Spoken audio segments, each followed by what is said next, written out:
In this brief video, I am going to discuss independent variables and dependent variables.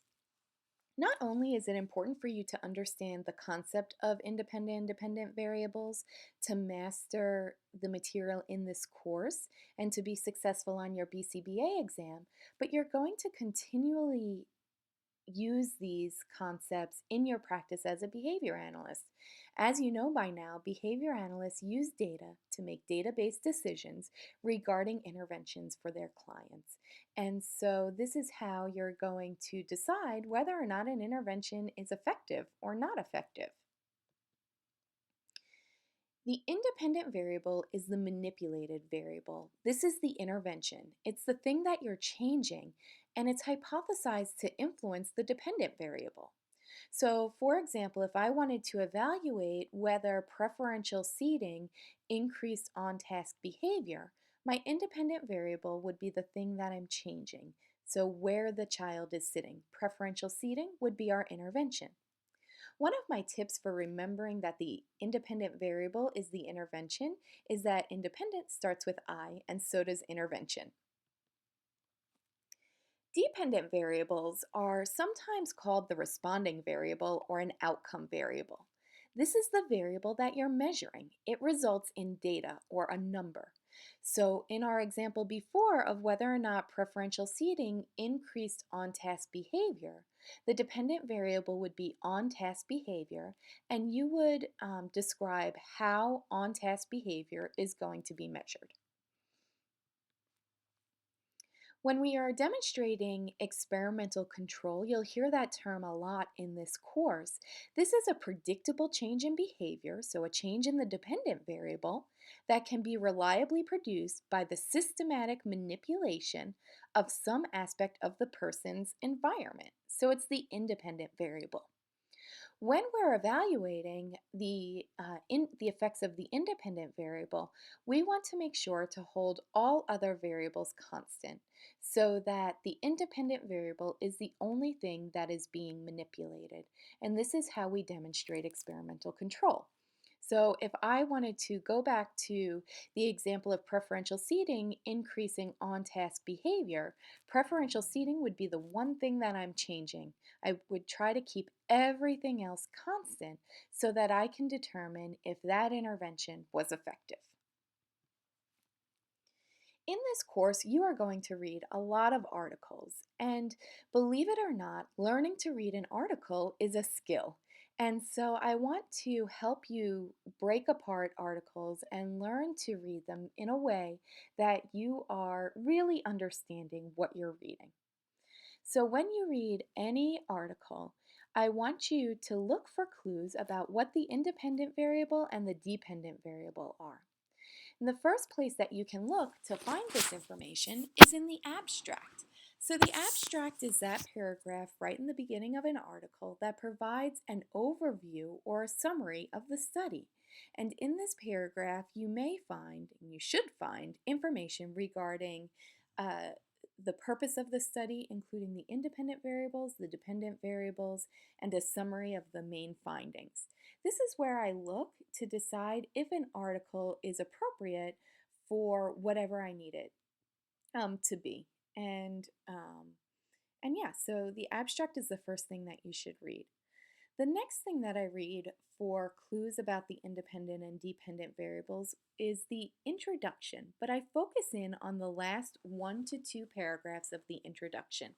This is where the authors will often describe the purpose of their study, including the research questions and hypotheses.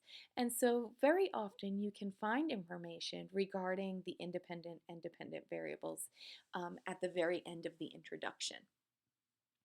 The methods section is where the researchers will fully describe their procedures and methods and participants. And in this section, you should be able to find a couple of paragraphs that clearly articulate the independent variables and the dependent variables. And oftentimes, these will be explicitly labeled in the methods section. In a good article, The independent variables and dependent variables should have sufficient description that you could replicate what the authors did. This is really important in research methods. Finally, you can check out the figure. So by looking at the graphs and other related figures, you can and should be able to identify the independent variable and the dependent variable. I want to talk about a specific study and go over some of those areas where you can find clues about the independent and dependent variables. If you're interested in reading the full article, I provided the full reference information so you can look it up on Ball State's library website. But this study evaluated the effects of a peer-monitored group contingency program on students' reports of peers' prosocial behaviors. One thing that I didn't mention is that sometimes you can find information regarding the independent variable and dependent variable in the title of the article, so look out for clues there too. So basically, if you're not familiar with the tootling intervention, it's also known as positive peer reporting. Some people describe it as the opposite of tattletaling.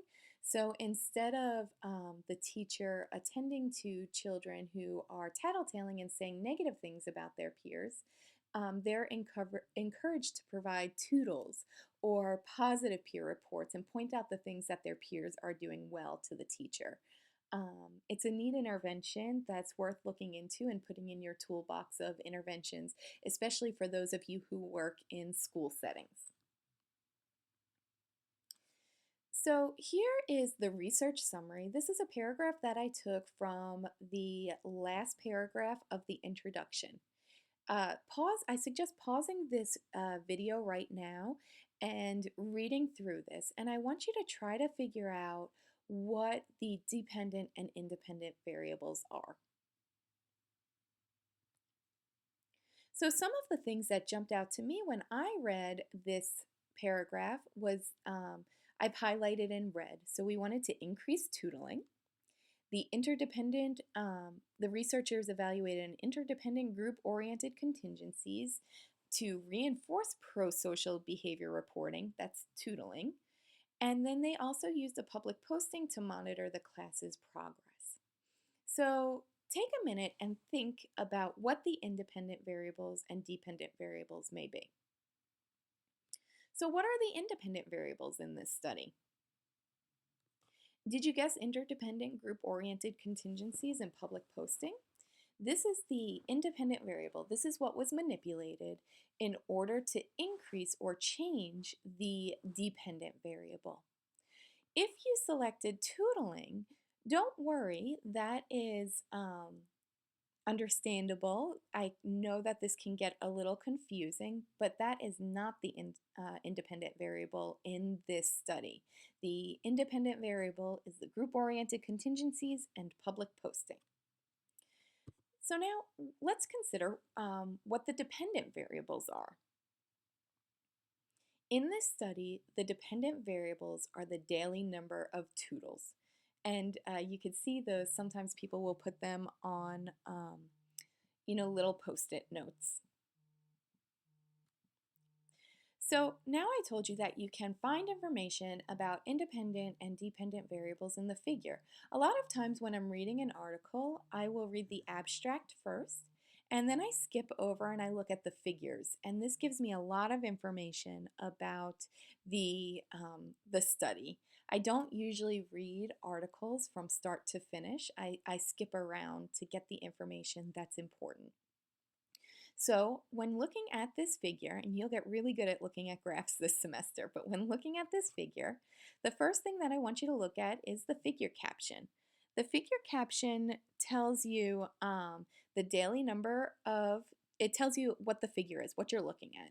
So in this situation, it's the daily number of toodles, so the written report of peers' prosocial behavior submitted by the 4th grade class across baseline and group contingency conditions.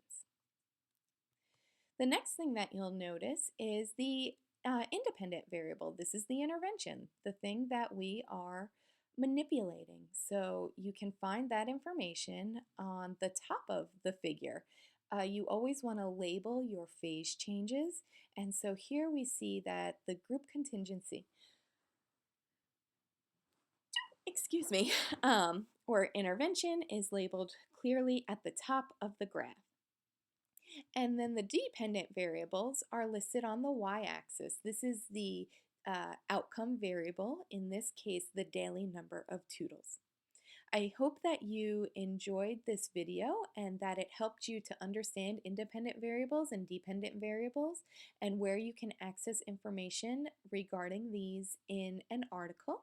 If you have any questions, please let your instructor know. One little tip that I'm not sure if I mentioned earlier, but if you're having difficulty remembering what the independent variable is and the dependent variable, sometimes students confuse these. My little mnemonic trick is that I in independent variable is for intervention. So I always remember independent variable and intervention. And dependent variable, is for data. And so remember that the dependent variable is your number, what you're measuring. So D for data. Thank you. Have a nice day.